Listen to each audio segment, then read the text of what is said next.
have their boots on our neck. And I believe it says that we hold these truths to be self-evident. Self-evident. They do not need to be explained to us. We are entitled to life, liberty, and the pursuit of happiness. No guarantees.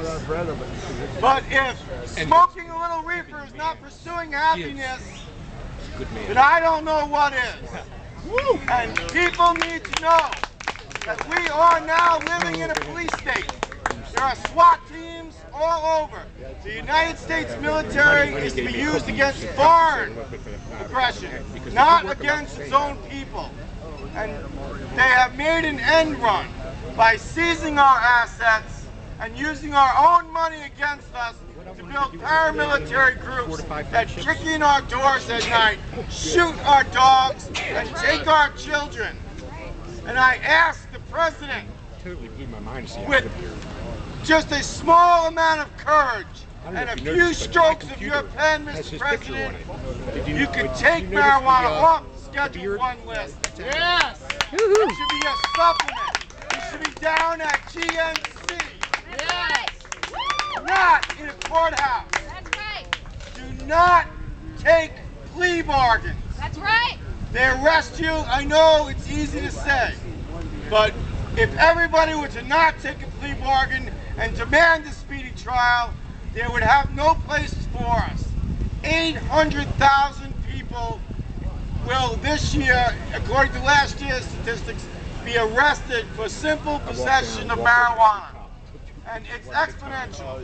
It creates that millions of people are now in the system because they can't get out. They're put on probation.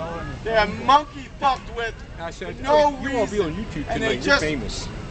Potheads, I don't know why, but they can't pass that piss test.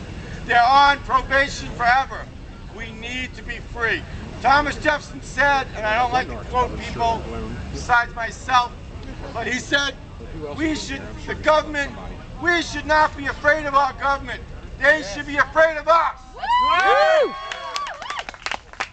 And until people put down the bong, open the curtain, and be heard, we're out here today, we're out really preaching to the choir.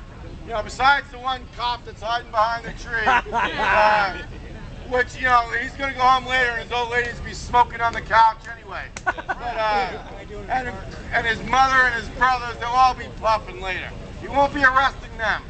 They need to use discretion. Nullification of law is the duty of all Americans. We are not going to be held to the Nuremberg defense, but it was the law. I was told to. No, sir. You have discretion to walk away. You do not need to bust every person you see when you smell marijuana. Yeah. That's right. Woo! And I would like to tell you all, just light it up right now. Yeah! But we are respectful people. We came here today not to fight with these policemen. We came here to tell them that we know that you are our brothers and that you work for a cruel master. And that would be us, because we cannot seem to get our act together. People are afraid. The paranoia will kill us. When you go forth today, don't go downtown and preach to the hippies. They know. They know. The people who know, because sabe. But we need to explain to people who do not know. And if they want to tell you, oh, but what about the children? I hear the same thing from New York State senators all the time. They have pat answers. They have talking points. You need to learn your own talking points. And if you go to damnsam.com, there's a man in New York named Rob Robinson. And he has it listed, talking points on how to speak to policemen. And to quote Rob, which I would love to, Rob says, we are not counter to the American culture. We are the American culture. Yeah!